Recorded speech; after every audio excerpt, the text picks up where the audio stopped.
Hi, so this is a review, sort of episode 1 of Amazon's Wheel of Time show. I am coming at this from two perspectives. So, firstly, I am a book reader. I read these books repetitively when I was a teenager, and they always will have a special place in my heart, even though probably now, if I picked them up, I wouldn't they wouldn't be what grabbed me now, which gives me an interesting perspective because I come from the perspective of someone who's been a real fan and will always have a soft spot for these books, but also someone who probably looks at them a bit critically, coming at it sort of from this age and having read other things and had other experiences. So I can sort of, when I read The Wheel of Time, and I think this is true for a lot of fans in my experience, they can both see what drew them to the books and also see the way the books have flaws.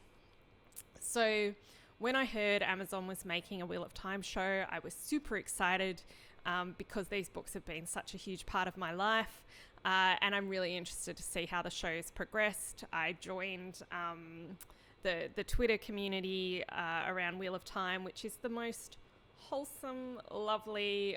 I've never seen a fandom like it. It's just such a lovely, supportive community of people who are just really there to have fun and support each other. So, that's been really great. And but my interest in these books, apart from having that sort of childhood connection, is that I'm really interested in how they adapt something like this as a matter of writing, as a matter of construction. They're going to have to make such challenging choices, difficult choices, divisive choices for a number of reasons. From the fact that there's thousands of characters to the length of the story, the fact that some parts of the story are not the best plot lines, they really do meander, to the fact that some parts of the story are really uneven. Robert Jordan, when he was asked to write this book, or when he pitched it, he was asked to make it more Tolkien-ish. This was the time where basically fantasy was Tolkien and Tolkien imitations.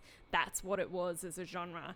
And so Wheel of Time has this very weird quirk to it, which is that the first book sounds so derivative of Lord of the Rings. Like, all this stuff is written in that's very derivative. And then as the books go on, they break off into this ensemble cast, whereas the first books really focus around one character, breaks off into this ensemble cast that gets bigger and bigger and goes off and becomes about the politics and all these other things. And so it's not that it ever gets rid of the chosen one trope, but it adds so much other stuff in there in the way it tells these stories. So Wheel of Time was pivotal in opening up fantasy from being really just Tolkien and Tolkien-ish into, hey, look at all these other things you might do with it. It paved the way, as people probably keep hearing, for Game of Thrones, which was sort of an anti-trope fantasy. But it also paved the way for lots of other things. Wheel of Time was very diverse. It had huge numbers of women in powerful roles and different roles than they're typically seen or were seen in fantasy to this era, and to some extent afterwards. I mean, yes, Game of Thrones came after and broke the tropes more, but in some ways Game of Thrones was more conventional. It was this conventional idea of like a white medieval brutal men in charge Europe, whereas Wheel of Time went off and did its own thing, which was quite different in fantasy at the time. So, but they then are saddled with this problem, which is, I think, a real problem for selling a story in 2021, that people don't want to see a Lord of the Rings ripoff, which is what Book One sounds a lot like if you put it on just as it is. And then it's also very uneven because it turns into an ensemble cast, but Book One isn't if you followed it scene for scene. So there's all these weird things they have to deal with. there's all kinds of politics around gender and stuff that's evolved in the meantime from when these books were written till now. Robert Jordan shows every sign of being like very progressive and open-minded insofar as like he wasn't part of anything like an LGBTQ community, so he's very sheltered in some respects. There were like no openly gay characters, and then some fans were like, how can you have this many characters and no one's gay? He's like, oh yeah, and they start appearing. Handled at times well, at times not so well, but certainly I feel had someone come up to him at the time and gone, where are the trans people? He probably would have done the same thing. I don't feel like he would have, been like, oh no, we're up for like every culture and sexuality and combination, but not trans people. It just doesn't seem credible. And I can see why they might want to update that. It's a very binary gender system. Anyway, these are some of the reasons why Wheel of Time would be a very challenging book to adapt and bring onto television screens, not to mention the sheer logistics of putting on stage like so many locations and made up locations that look completely different, and magic and metaphysical things that, like, Game of Thrones basically mostly looks like just regular places, except when you get, White Walkers, which are people in magic, or makeup, or dragons. And they managed to avoid dragons for a while to save their CGI budget, I think. Wheel of Time's just like crap everywhere off the bat, and you have to have it or the story would not make sense. It's got magic all over it in the same way, we have modern technology. So that creates a whole lot of challenges. It's a lot of challenges to like create these characters that don't look tropey to the point of parody. And I feel that probably, judging from some of the reviews, for some people they were not successful at doing that. Although I think they've done well enough that a lot of people can go, you know what? Yep, we can get into it. I mean, yeah, moments looks a bit tropey, but we can get into it. So it's a very hard show to adapt. I think they've done an admirable job. That doesn't mean I wouldn't offer some dissection and criticism, and that's what I'm going to do here, but I'm going to do it from a very specific perspective. So rather than just complain about what I like or don't like, or say, complain about what's different from the book, I want to look specifically from a sort of writer's perspective on what they did, why they might have done it. Like, does that enhance the dramatic effect? Will that pay off down the line? And with some of the other aspects of the show, like, how was the dialogue? Could they have done that better or differently? I have to say, I have a few ideas how they could have done it better, but there are bits of it that work really well. So that's what this video is about, and I'm going to sort of go through the episode 1. It will be spoilers for episode 1. It will be non-spoilery if you haven't read the books. I'm going to refer to some book concepts and explain them, but not in a way that would reveal any plot points. So you can comfortably watch this if you haven't read the books. If you have, I will allude to things in a way you'll know what I'm talking about, but it won't spoil it for non-readers. So the episode starts with Moiraine in the White Tower, explaining she's looking for a legendary reincarnated person known as the Dragon because of an ominous prophecy, and that the Dark is also looking for him. And I liked this opening scene. It lets you know right off the bat that this is unapologetically high fantasy. It tells you what genre we're in. It sets your expectations. And fantasy's not everybody's thing, and that's fine. And it lets you know pretty quickly it's not for you, while letting people know who are interested in that genre that this is the kind of story it is. So I think that is just a great move, and it's a great example of when telling is better than showing. Often in writing, in terms of the advice you get, you're very much told show, don't tell. But sometimes telling is quick and to the point and gets the information across. And then the story moves on instead of manufacturing some elaborate scene just to get some information across. So I think this was absolutely one of those situations. We wanted to be clear, it's about the information. There's enough interest in Moiraine pulling on her outfit, which is like amazing. Her outfit really sums up her character. Loved the detail of the suspenders, loved the fingerless gloves. So good. But you know, it just moves it on, and that's a smart choice, and I really like that. Not every choice has to be showing rather than telling. Sometimes telling works, and this is a good example. So then we move on, and we see the Red Sisters hunting down a man. And this was good for a couple of reasons. I really like the resonance of these Red Sisters. They're full red, with what that is associated with in our present day cultural kind of milieu, if you like. That just brings to mind The Handmaid's Tale and those red outfits, which in that context is all about control and subjugation of women. There's also echoes of those internet communities of men who, what do they call them? Incels and things like that, who are about the red pill and like opening your eyes and things. And the fact that we've got the gender flipped, if you like, misandrists of this world are these like red cloaked women, I think has all these really nice resonances, and just putting them on stage, having them or on film, chasing this man down, having this objective, being the people that they are, just works really well. And the scene looks stunning.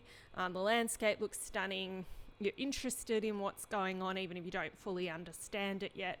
And it shows the stakes for men who can channel. It shows who Liandrin is, which is the blonde lady. You don't love her. You really don't love her in the books. You love to hate her. She comes across well. It brings all that out. It brings out a lot of information. You even get a glimpse of the madness. So all this kind of in-world detail, but told through like action with conflict. Like great choice of scene. Never happens in the book. It's been invented, but it's the kind of thing that must have happened off screen. Like, you know, this is what the Red Ajah do, and it's just a strange thing that we never see it in the books, just because of whose point of view we're in, I guess. So I loved that they added this. This was a great choice, great world building, and I think that was really good. What was not so good was Liandrin's monologue when she hopped off the horse and went over to him and, you know, men make it filthy and I'm chewing the scenery. And like, don't get me wrong, Liandrin is a very dramatic character. If anyone can chew scenery, she's right up there. But this really didn't feel, I think it was supposed to feel scary. I think they were supposed to establish Liandrin as scary. And we see this a little bit later in an episode when we meet a character called Eamon Valda. Very similar kind of issue I have at that scene, not to jump ahead, but as with this scene, which is she didn't need to pontificate and explain all that, which is clearly not for the man's benefit. It's for the benefit of the audience, and it breaks you out of, you know, your suspension of disbelief. She could have just been disgusted by him. You know, if he reached out begging for mercy, she could have like shifted her foot back like it was soiled. It didn't need the speech. I think that would have been a stronger choice in writing. The stuff she's saying about how this is a mercy is really what you might call Red Ajah propaganda. And I think there would have been a much interesting place to put that, where it's not, she's like doing this horrible thing, and of course he's resisting, and there's not a lot of nuance there. It would have been much more interesting to have that kind of notion of is it a mercy? What's behind this propaganda? In a different context, for example, a conversation between Red sisters. Like if you had a Red who was discomforted by maybe seeing someone get gentled. I mean, I know it's their job, but doesn't mean they have to love it all the time. This character we meet much later called Pavara, who's not really like that, and she's a Red sister. So I think you could have had more nuance. You could have had Leandrin, for example, accidentally kill this guy while trying to gentle him. And just to explain to non-book readers, what she does is kind of a magical castration almost of his ability to touch magic. And it doesn't always go well. And often, even if they don't die straight away, someone who this is done to, male or female, tends to end up dying within a couple of years. They're so miserable from having this happen.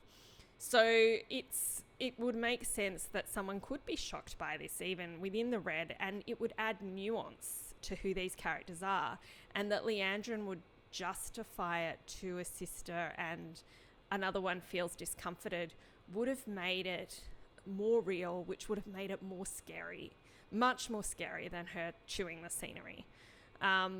So I think there was perhaps missed opportunities to sort of work in something that would have made the world feel more real and Leandrin more scary.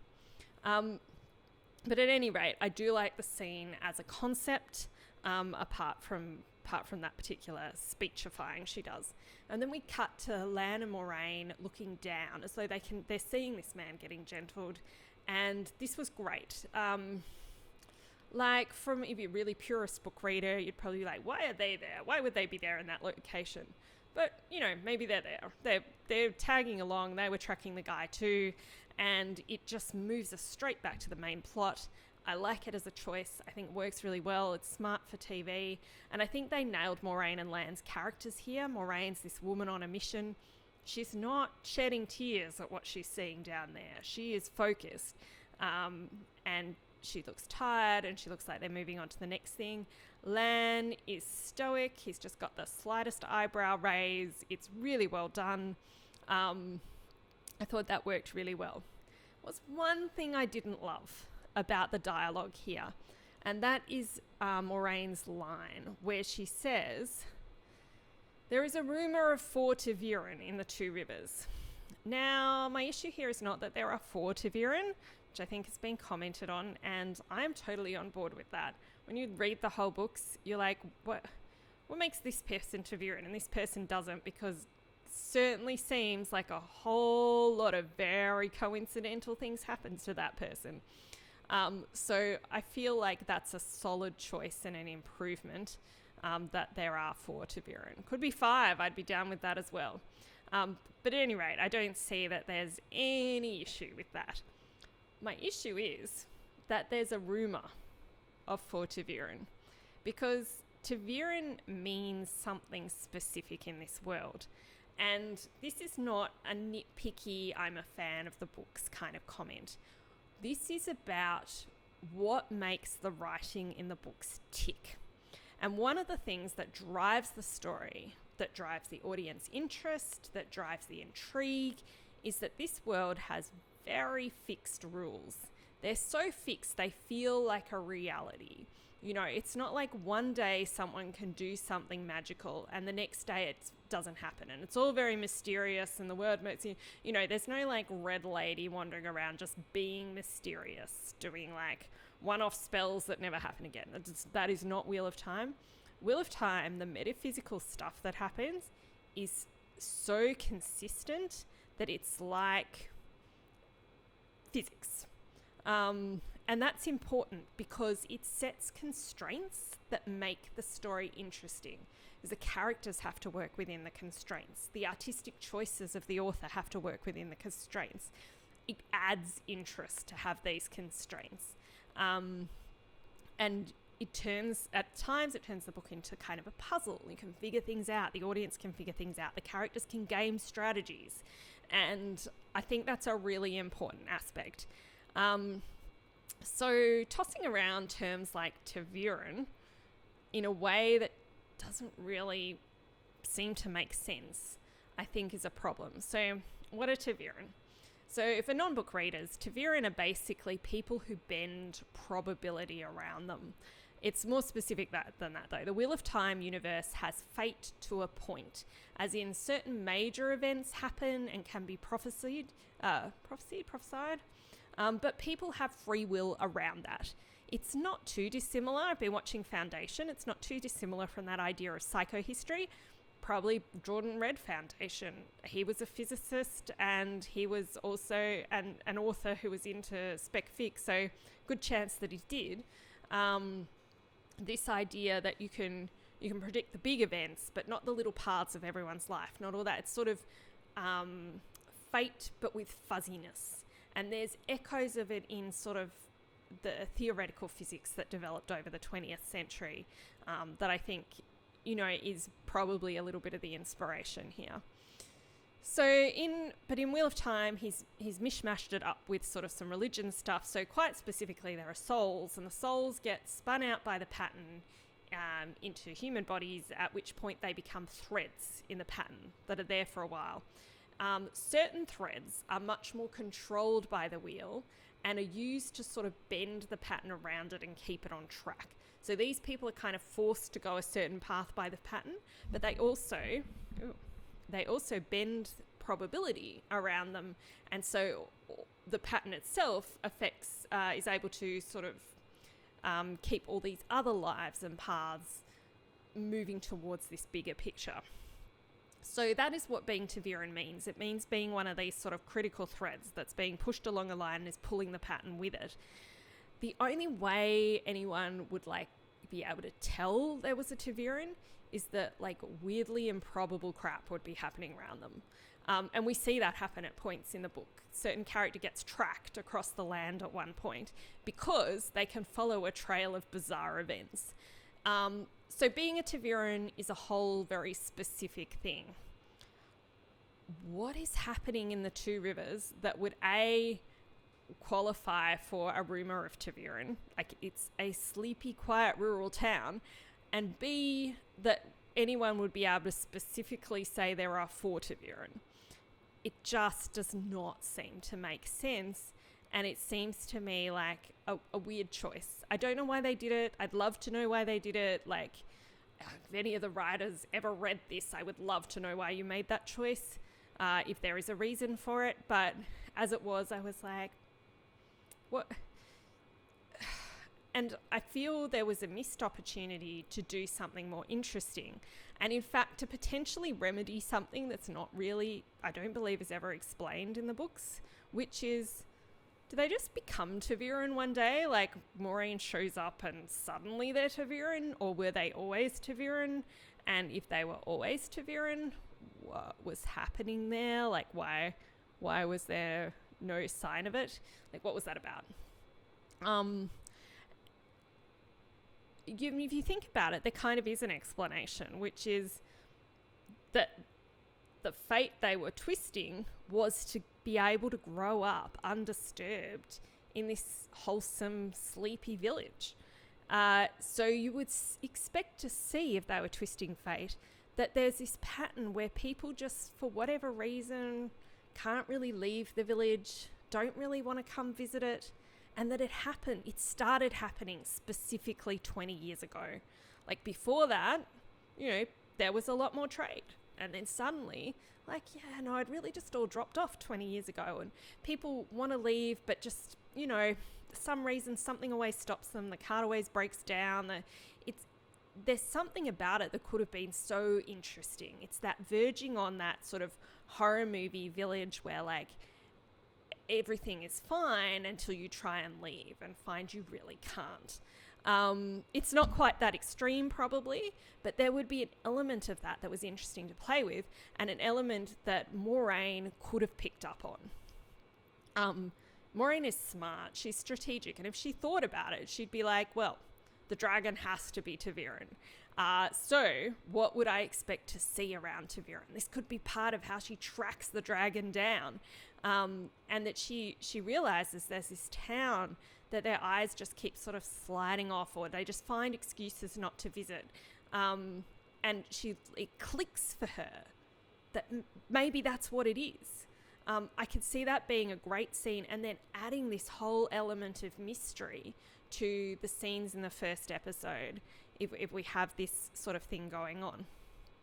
So that's probably, if you were going to go down the path of mentioning ta'veren at all, that would have been both a really cool, interesting in-world explanation that would have grabbed the audience. Like, I feel like sometimes in this book they just want, in the show, they are thinking the audience will only be interested in drama or action.